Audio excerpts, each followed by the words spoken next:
Ribagorça d'Aragó, per l'Eix Pirinenc. Avui pararem a admirar 4 dels molts pobles en encant que trobem per la Nacional 260 anant cap a Castejón de Sos. El primer, Nerill, del municipi de Les Pauls, un lloc privilegiat, un gran mirador natural a 1.500 metres d'alçada. Les vistes són espectaculars, des de qualsevol punt. La vall de Castanesa, el massís del Turbó, el coll de l'Espina. Tots els colors de la natura feréstega, les muntanyes infinites envolten el poble. Ara, l'estructura urbana combina la modernitat actual, les reconstruccions i la història i orígens que daten del segle XII. Llum, silenci, natura per tot arreu i una joia, l'església de Sant Tomàs.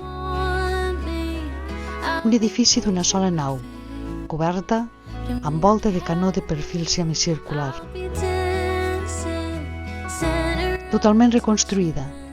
Els experts diuen que no s'assembla gens a com era quan la van fer, sembla ser al segle XII. Sigui com sigui, és molt bonica, senzilla i harmònica. Com tot el poble.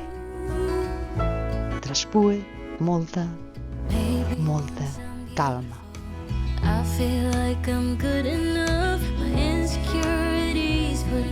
Des d'aquí dalt, allà al fons, les Paules. Un altre dia hi pararem.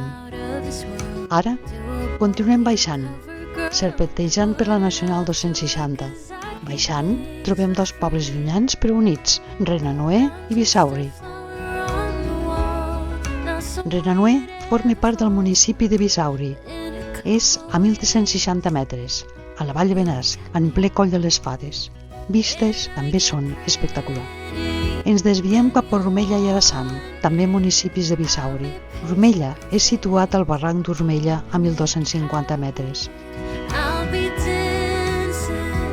En plena solana, al batre el sol. Per això, les cases tenen tot el dia claror i lluminositat. És un nucli recollit i molt bonic.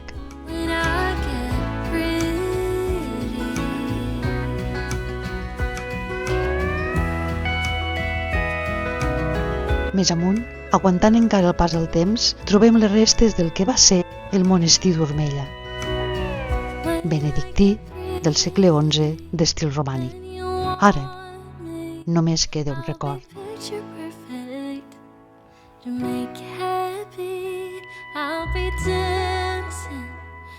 Anem baixant i passem per Arasant, a 1.240 metres. El nom ve de la paraula Arasanta, que vol dir santuari, lloc sagrat. El poble és també molt bonic, modern i antic, ple de carrerons que conviden a donar-hi un tomb. Tots et porten cap a l'església. Sembla que del segle XIII, d'estil romànic, però ha estat molt transformada amb el pas dels anys. Però a l'interior encara es pot admirar un Sant Crist del segle XV. Ens allunyem. La carretera en reclama. Els colors, els cims, tot ens va acompanyant. Adeu, fins aviat. Tornarem.